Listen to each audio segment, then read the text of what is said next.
विवेक लखनऊ से जुड़े हुए, दिल्ली से आनंद हमारे सहयोगी जुड़े हुए। आनंद, सबसे पहले आपका रुख करते हुए, मुख्यमंत्री योगी आदित्यनाथ फिलहाल नीति आयोग की बैठक में उपस्थित है, लेकिन कहीं ना कहीं ये कहा जा रहा है कि बैठक के बाद पीएम मोदी से, जेपी नड्डा से, अमित शाह से मुलाकात हो सकती है। कई केंद्रीय मंत्रियों से भी मुलाकात का समय मांगा गया है। क्या समय मुख्यमंत्री योगी आदित्यनाथ को मिला?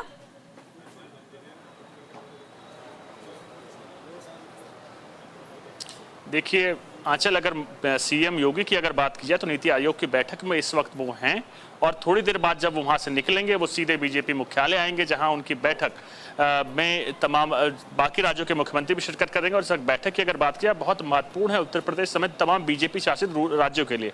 इस बैठक की अध्यक्षता जेपी नड्डा करेंगे और उनके साथ गृह मंत्री अमित शाह होंगे, पीएम नरेंद्र मोदी भी उस बैठक में शामिल होंगे। दरअसल 27 और 28 को 2 दिवसीय मुख्यमंत्री सम्मेलन है, जहां तमाम बीजेपी शासित राज्यों के मुख्यमंत्री और डिप्टी सीएम यहां आएंगे। और आज यूपी की अगर बात किया तो यूपी को लेकर इसलिए महत्वपूर्ण है कि दोनों डिप्टी सीएम दिल्ली में है और वो दोनों ही यहाँ शिरकत करेंगे। दरअसल आज की बैठक इसलिए भी महत्वपूर्ण है जो तमाम घटनाक्रम उत्तर प्रदेश को देखने को सामने मिल रहा था, उसके बाद आज का दिन बहुत महत्वपूर्ण है, क्योंकि आज ही सीएम योगी जो अपनी इंस्पेक्शन समीक्षा रिपोर्ट है जो उन्होंने तमाम 18 मंडल से अलग अलग विधायकों के साथ, सांसदों के साथ, एमएलसी के साथ बैठ के निकाली थी, उसमें क्या निर्णय निकल के सामने आया, क्या वो कमियां रहेंगी जिसके चलते बीजेपी ने जो सपना देखा था यूपी की अगर बात किया तो कम से कम 72 सीटों पर बीजेपी ने कोशिश की थी कि तमाम सीटों पर जीत सुनिश्चित की जा सके, लेकिन जो रिजल्ट रहा उससे विपरीत रहा।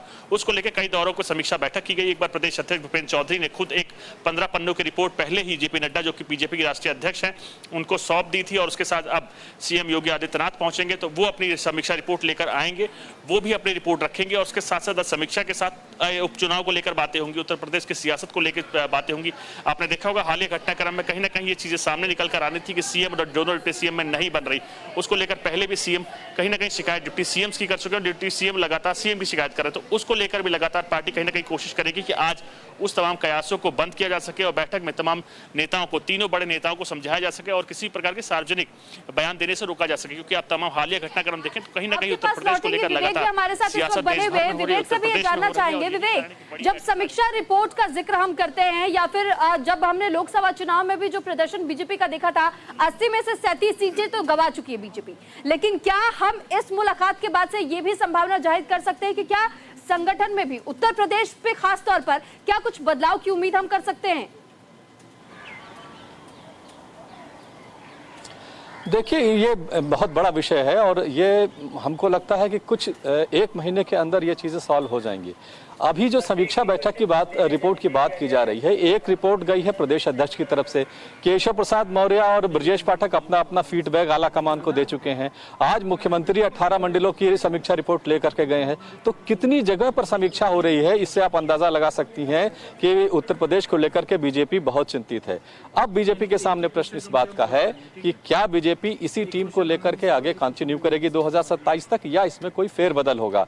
जहां तक प्रदेश अध्यक्ष को बदलने का सवाल है, भूपेंद्र चौधरी का कार्यकाल पूरा हो चुका है, वो एक्सटेंशन पर चल रहे हैं, उनको हटाए जाने का वक्त आ गया है।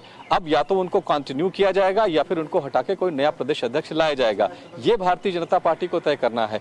परफॉर्मेंस वाइज देखें तो बीते जो 4 प्रदेश अध्यक्ष उत्तर प्रदेश में बीजेपी के हुए हैं उन सबका परफॉर्मेंस ठीक अच्छा रहा है, बहुत अच्छा रहा है। लक्ष्मीकांत वाजपेयी हो, केशव प्रसाद मौर्य हो या महेंद्र पांडे हो या स्वतंत्र देव सिंह हो, लेकिन भूपेंद्र चौधरी की अध्यक्षता में जो 2024 के चुनाव हुए उसमें बुरी तरह भारतीय जनता पार्टी को पराजय हुई है। तो क्या भूपेंद्र चौधरी को आगे कंटिन्यू किया जाएगा ये देखना है, क्योंकि जब तक प्रदेश संगठन में कोई फेरबदल नहीं होता है तो ये माना जाएगा कि इसी टीम के साथ 2027 में भाजपा जाएगी।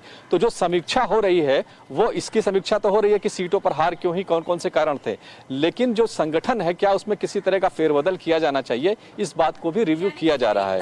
तो अब देखना जिस तरह का हाल उत्तर प्रदेश सरकार में चल रही है, बदलाव को लेकर भी चर्चा चल रही है, उन कारणों का पता लगाने की भी कोशिश की जा रही है कि आखिरकार किस वजह से लोकसभा चुनाव में रिजल्ट जो है इतना खराब बीजेपी का रहा है। आनंद, आपका रुख करते हुए, आनंद अभी आप मंडल की बैठक का भी जिक्र कर रहे थे, मंडल की बैठक में भी तमाम दिग्गज जो नहीं पहुंचे थे, जिस तरीके से अंदरूनी कलह यूपी बीजेपी में चल रही है, दिल्ली पहुंचे हैं मुख्यमंत्री योगी आदित्यनाथ समाधान का रास्ता ढूंढने के लिए, क्या संभावना नजर आ रही है दिल्ली से समाधान निकलेगा या फिर अटकलें ऐसी ही चलती रहेगी? दूसरा, जिस तरीके से कलह चल रही है, इस कलह का कहीं ना कहीं विपक्ष भी फायदा उठा सकता है।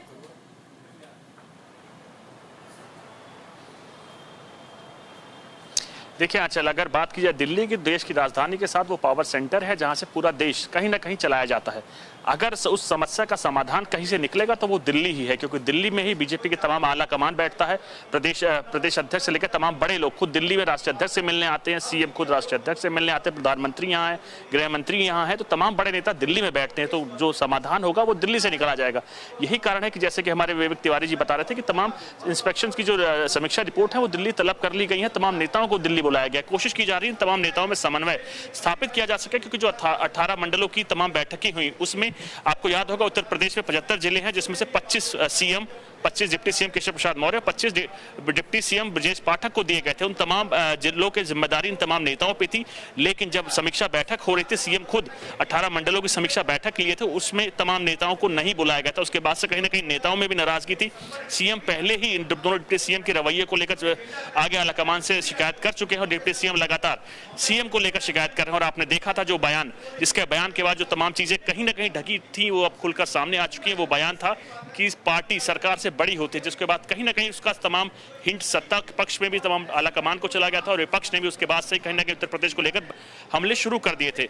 यही कारण है कि आप लगातार देखें तो अखिलेश यादव इस मुद्दे को लेकर जनता के बीच में जा रहे हैं, ट्वीट लगातार कर रहे हैं। तो ये लगातार विपक्ष इसको लेकर कहीं ना कहीं एक मौका देख रहा है। और आप लगातार देखिए मॉनसून ऑफर अखिलेश यादव केशव प्रसाद मौर्य को दे रहे हैं, लेकिन केशव प्रसाद मौर्य ने भी इसको लेकर पलटवार किया और लगातार समाजवादी पार्टी को पिछड़े के विरोधी बताया है। तो कहीं ना कहीं इसको लेकर सियासत बखूब हो रही है। आज वो दिन है जहां तमाम बड़े नेता दिल्ली में बैठेंगे और बीजेपी आलाकमान खुद उस दौरान मौजूद रहेगा। समीक्षा की जाएगी, क्या वो कारण है, दोनों रिपोर्ट निकाली जाएगी, प्रदेश अध्यक्ष निकाली जाएगी, सीएम की निकाली जाएगी। होगा कि आखिर सरकार में क्या कुछ और परिवर्तन हम देख पाते हैं या फिर कोई गुंजाइश होती है कि जो अभी भी अटकलें लगाई जा रही है, दूसरी पार्टियों की ओर से हमले बोले जा रहे हैं, उन हमलों के बाद से कैसी प्रतिक्रिया गृह मंत्री अमित शाह या फिर प्रधानमंत्री नरेंद्र मोदी की तरफ से सामने आती हो और कैसा सुझाव दिया जाता है। इसी को लेकर विवेक मैं आपसे समझना और जानना चाहूंगी कि जब हमने देखा कि डिप्टी सीएम और कहीं ना कहीं मुख्यमंत्री के जब बयान सामने आ रहे थे तो उसमें भी कहीं ना कहीं हमने देखा कि कैसे अलग अलग स्टेटमेंट्स आ रहे थे और इससे कयास ये लगाए जा रहे थे कि क्या डिप्टी सीएम और सीएम दोनों के बीच में बन नहीं रही है, सहमति नहीं हो पा रही है और इसी सहमति को लेकर के सवाल विपक्षी दल भी करने लगा था।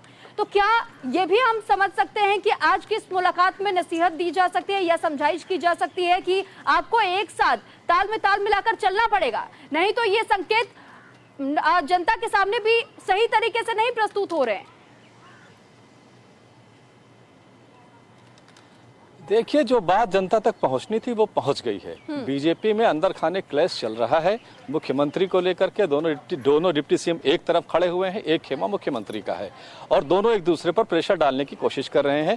केशव प्रसाद मौर्य, ब्रजेश पाठक मुख्यमंत्री की बैठकों में नहीं जाते हैं तो मुख्यमंत्री भी पल्लवी पटेल को मिलते हैं, जिन्होंने केशव प्रसाद मौर्य को 2022 में इलेक्शन हराया था, वो अपोजिशन में है। तो अब इस मामले को रिजॉल्व करना पड़ेगा। देखिए, उपचुनाव में जाने की बात तो आगे की है। जब तक बीजेपी दोनों उप मुख्यमंत्रियों और मुख्यमंत्री के बीच में जो कुछ चल रहा है, सरकार ठीक से चले, इसकी व्यवस्था नहीं कर लेती, वो उपचुनाव में नहीं जाएगी। उससे पहले ये चीजें बीजेपी को सॉल्व करनी होगी। आज जो मुलाकात हो रही है बीजेपी शासित राज्यों के सीएम की, तो वो तो एक सार्वजनिक मंच है जिसमें बहुत सारे प्रदेशों के मुख्यमंत्री, उप मुख्यमंत्री शामिल होंगे, जिसमें प्रधानमंत्री का आना भी संभावित है, जो जेपी नड्डा कर रहे हैं बीजेपी के दफ्तर में। इसमें सार्वजनिक तौर पर शायद ही कोई बात हो, क्योंकि ये बैठकें अलग से बुलाई जाती हैं जब दोनों उप मुख्यमंत्री और मुख्यमंत्री बैठे हों और बीजेपी आला कमान बैठा हो। इस तरह की कोई बैठक अभी होगी, इसका हमारे पास कोई कंफर्मेशन नहीं है। जब तक ये नहीं होता है तब तक ये मसला सॉल्व नहीं होगा। इसके लिए आला कमान को निर्देश देने पड़ेंगे और जब तक ये समस्या सॉल्व नहीं होती है तब तक उपचुनाव में जाना बीजेपी के लिए ठीक भी नहीं होगा। ये बीजेपी बेहतर जानती है। तो अब देखते हैं कि कितना वक्त इसमें सुलझाने में और लगता है। आज की जो बैठक है कम से कम।